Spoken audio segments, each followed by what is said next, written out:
those fierce ones. Lois Barth here.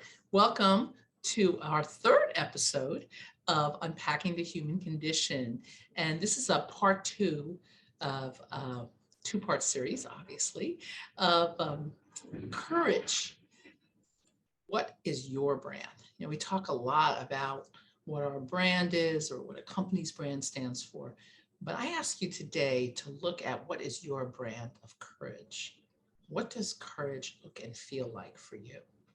So I'm speaking to a room full of 1,000 women in a male-dominated industry.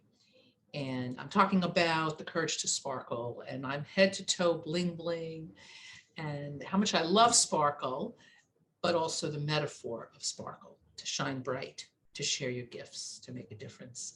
And the importance of courage, which is moving forward, not in the absence of your fear, but right alongside it. And what does the courage to sparkle look like? Not my version. What does your version look like? And after the engagement, after the presentation, this woman came up to me and in very quiet, understated voice said, thank you for saying my brand of sparkle, not yours. I don't like all that bling bling. I wear studs. And we started laughing, and I just thought she was absolutely adorable and charming. I asked what her brand of sparkle is and what does courage look and feel like for her. And she told me this amazing story about coming to this country when she was in 7th grade. Studied English a little bit, but still no mastery of the language, and how lonely and isolated she felt. She came here with her family.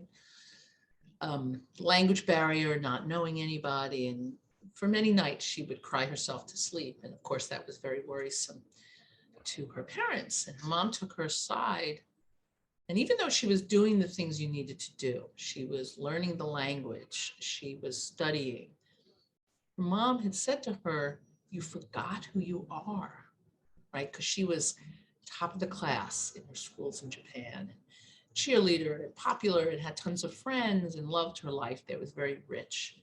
And her mom said, you forgot who you are at your core. And she realized at that moment, yeah, I'm really courageous. I'm fierce. I make things happen. And something really shifted after that. After that, every day she took time to really connect to who she is at her core, that courageous, fierce self.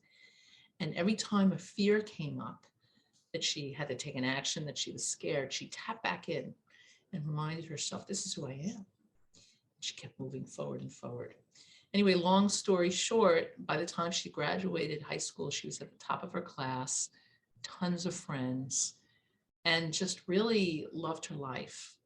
But most of all, the most important thing she took away from it was to really tap into what was already there, that courage, that fierceness, that unstoppability, and not compare herself to other people, but step into her own version. So I ask you right now, what is your brand of courage? What does courage look and feel like in your life right now? And it could be something that's really weighing you down, where it's going to take courage for you to make those shifts, both in your attitude, beliefs, and action, or it could be a deep longing, right? It could be a longing to start your own business, or ask someone out that you feel scared, or get on online dating, whatever it is. But to really get clear of what does that look like, your version, and what's one small but mighty action can you take to move towards that? And I want to hear from you. Please share your insights in the comments below. And I'd love you to subscribe to my YouTube channel so that you'll be notified every time a new episode comes out. And thanks for tuning in and not tuning out. For what the world needs are people who are truly tuned in. You have a great day. I wish you all the best, and bye-bye.